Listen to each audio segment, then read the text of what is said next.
Good morning, good afternoon, good evening, good luck sleeping. You're watching PNT. I'm your host, Flammable Under Pressure. Up front this week, according to sources online, a Colorado company found out a goat was the real culprit behind a break-in at their offices last week. Office workers at polyurethane manufacturers Ergonomics Incorporated arrived to work Monday to find the front door shattered. Puzzled at the damage, but with nothing apparently missing, the startled secretaries called local police, who arrived and began to investigate. It was when they reviewed the security camera footage from the previous nights that the real culprit was revealed: a goat with local herd in tow.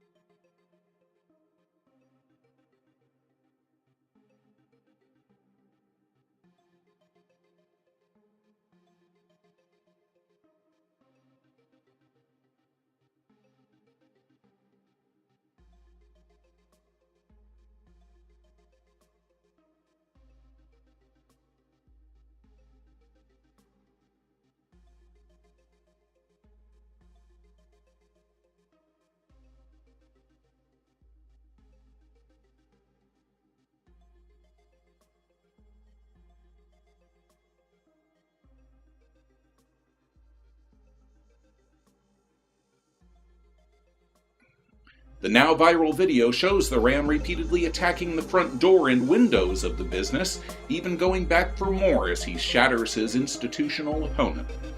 Judging from the goat's aggressive behavior, it is likely that he was attacking his own reflection in the glass.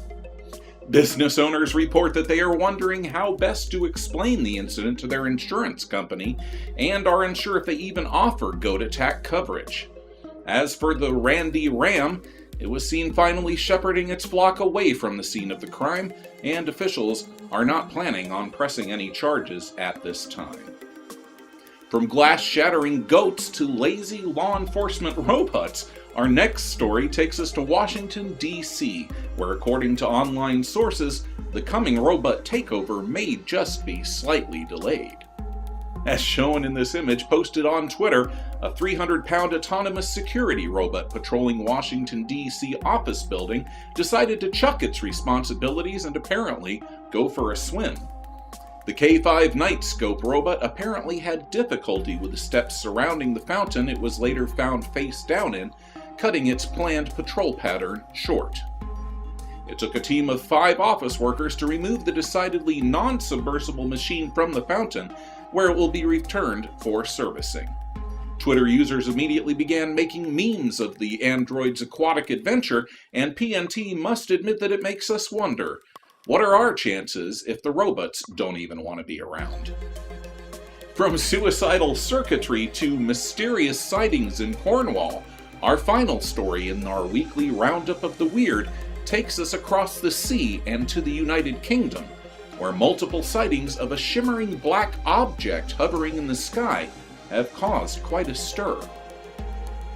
According to multiple postings from users on social media and an article published by the Mirror UK, 6 people in the following areas: Truro City Centre, Carluden Clay Tip, Fistral Beach in Newquay, Roche Rock, a driver on the A30 highway, and a surfer off the Cornish coast have captured on film what appears to be a strange, swirling black cloud or object that seems to vanish and appear at will.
While initially the footage seems too good to be true and immediately makes one suspect Photoshop manipulation, the fact is that this strange object has been captured independently by individuals scattered across the Cornwall area.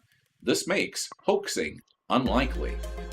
While speculation as to the nature of the objects has ranged from cloaked UFOs to dementors, wildlife officials believe that the sightings might be attributed to swarms of insects or flocks of starlings. PNT will leave it to you, our faithful viewers, to decide for yourself, but must admit that the videos are certainly compelling, and especially after the Exmouth incident in February, we will be closely watching this matter and will bring you any developments that might occur. Have you had a paranormal encounter? Have you seen a UFO? Have you caught something strange on tape? If so, PNT wants to hear from you. Submit your stories or footage to the links in the description below, and your experience might be featured in an upcoming episode. When PNT began back in February, we opened our channel by examining one of the most mysterious modern phenomena, the strange differences collectively noticed by people that are known as the Mandela Effect.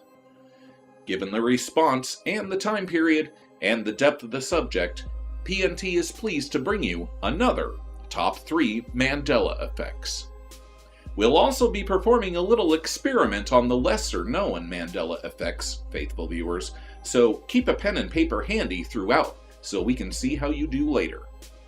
For example, take a look at this image. Which seems right to you? Jot down A or B as your response. Done? That's your first one. There will be more to come. Ready? Alright, let's get into it with number 1. The Tale of Curious George. We can all agree that Curious George and his adventures with the man in the yellow hat have formed a part of most of our childhoods. First published in France in the 1940s, the character later to become known as Curious George was originally called both Fifi and Zozo. Written and drawn by Hans and Margaret Ray, the series of children's books depict the adventures of anthropomorphic jungle monkey George and the human who adopts him, the nameless man in the yellow hat. Millions of us have seen the books and later movies. Now, close your eyes for a moment, faithful viewers. Imagine the cover of one of those books. Perhaps you have a favorite one in mind already. Picture George on the cover, playing and swinging about. Now, without opening your eyes, what is the color of George's tail? Got it? You can open your eyes now. Trick question. Actually, Curious George the monkey has no tail, and never did. Despite the memories of millions worldwide, in this reality, the beloved childlike monkey never swung from the trees by his tail. Which do you recall? Do you find it odd that a monkey named George has no tail? Or does this seem like business as usual? Before we get to number 2, grab your pen and paper, faithful viewers. We have another Mandela Effect comparison for you. Take a look at this image. Which photo seems correct? A or B? Jot down your choice now. Done? Alright then. Let's move on to number 2, Luke Skywalker's father.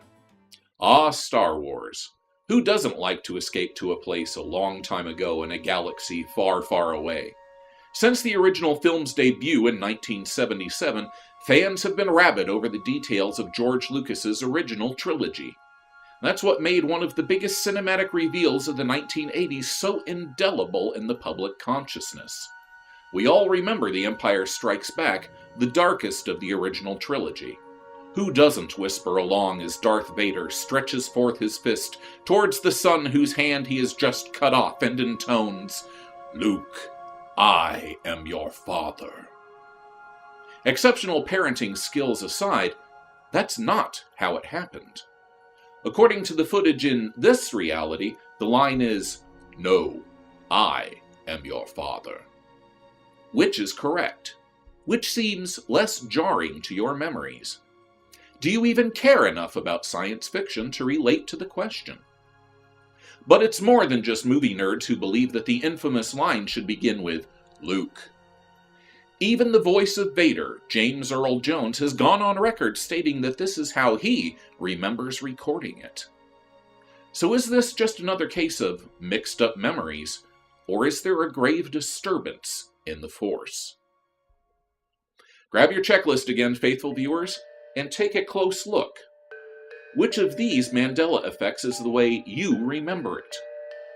Write down A or B for your answer, and we'll check your results soon. Got it? All right, let's get into the details of number 3. My bologna has a first name. Ah, bologna, or bologna, the eponymous food of childhood summers. You, your dog, and a picnic lunch. What adventures you had! And man, that sandwich sure tasted good. A little mustard, some chips, and a cold drink. What could be better?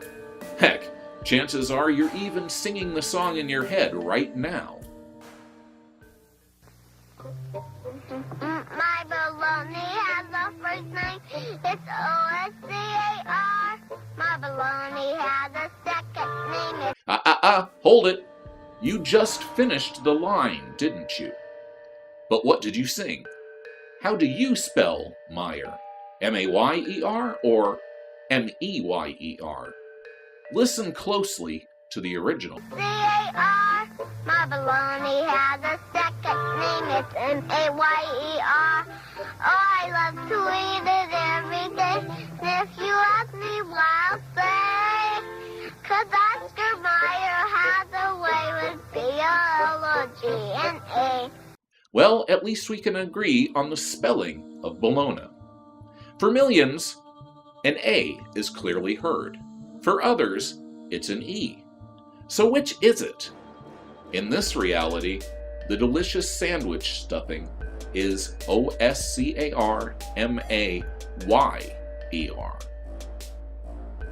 All right, do you have your papers ready, faithful viewer? Here's our last image. Have a look and jot down which of these two seems correct to you. Which jogs your memory? Image A or B?